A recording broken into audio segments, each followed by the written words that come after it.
Assalamualaikum warahmatullahi wabarakatuh. Salam guru penggerak. Perkenalkan, saya Abdul Rahman, calon guru penggerak angkatan 10 dari UPTD SD Negeri 2 Labuan Ratu 1, Kecamatan Waijepara, Kabupaten Lampung Timur.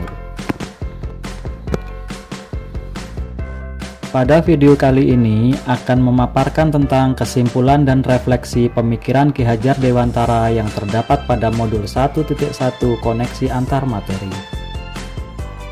Asas pendidikan menurut Ki Hajar Dewantara. Ki Hajar Dewantara membedakan pendidikan dan pengajaran. Pengajaran merupakan bagian dari pendidikan. Pengajaran merupakan proses memberi ilmu untuk kecakapan hidup anak secara lahir dan batin. Sedangkan pendidikan merupakan tuntunan terhadap segala kekuatan kodrat yang dimiliki anak agar ia mampu mencapai keselamatan dan kebahagiaan yang setinggi-tingginya baik sebagai seorang manusia maupun sebagai anggota masyarakat.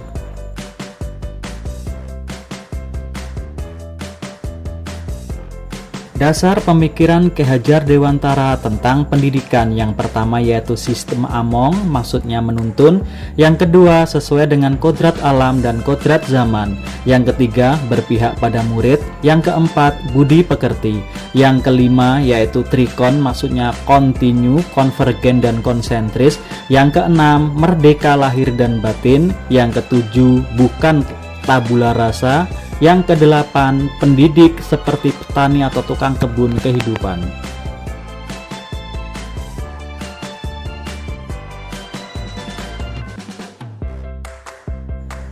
Apa yang Anda percaya tentang murid dan pembelajaran di kelas sebelum Anda mempelajari modul 1.1?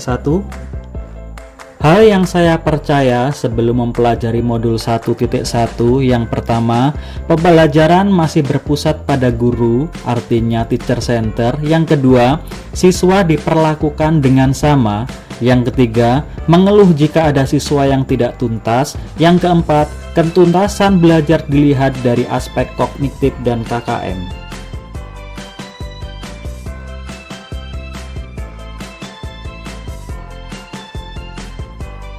Yang kelima, pembelajaran lebih banyak membaca dan menulis saja. Yang keenam, ketuntasan materi lebih penting daripada memahami karakter siswa. Lalu, apa yang berubah dari pemikiran atau perilaku Anda setelah mempelajari modul ini? Setelah saya mempelajari modul 1.1 tentang pemikiran Ki Hajar Dewantara, saya menyadari bahwa apa yang saya pikirkan dan lakukan selama ini tidak tepat. Setelah saya mempelajari modul 1.1, saya menyadari bahwa yang pertama, seorang guru harus melakukan pembelajaran secara menyeluruh kepada siswa. Yang kedua, siswa harus diperlakukan sesuai dengan karakteristiknya masing-masing. Yang ketiga, siswa dibiarkan tumbuh sesuai dengan kodratnya. Yang keempat, student center, bahwasanya siswa harus berperan aktif dan menjadi pusat pembelajaran. Yang kelima, seorang guru harus menciptakan pembelajaran yang menyenangkan. Yang keenam, guru harus tulus, ikhlas, dan penuh dengan kesabaran dalam membimbing siswa agar siswa merdeka dalam belajar. Apa yang dapat segera Anda terapkan lebih baik agar kelas Anda mencerminkan pemikiran Ki Hajar Dewantara?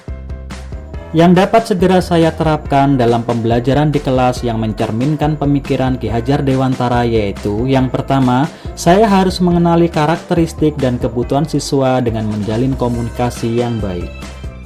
Yang kedua, pembelajaran lebih banyak melibatkan pada siswa agar siswa lebih aktif dan kreatif. Yang ketiga, pembelajaran dilakukan dengan cara menuntun, tidak menuntut.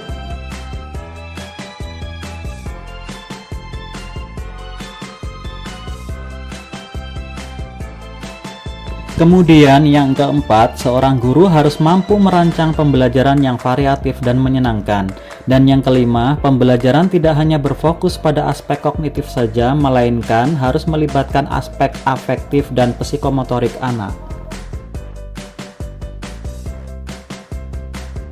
Demikianlah pemaparan dari kesimpulan dan refleksi dari modul titik 1. Terima kasih telah menonton. Salam guru penggerak.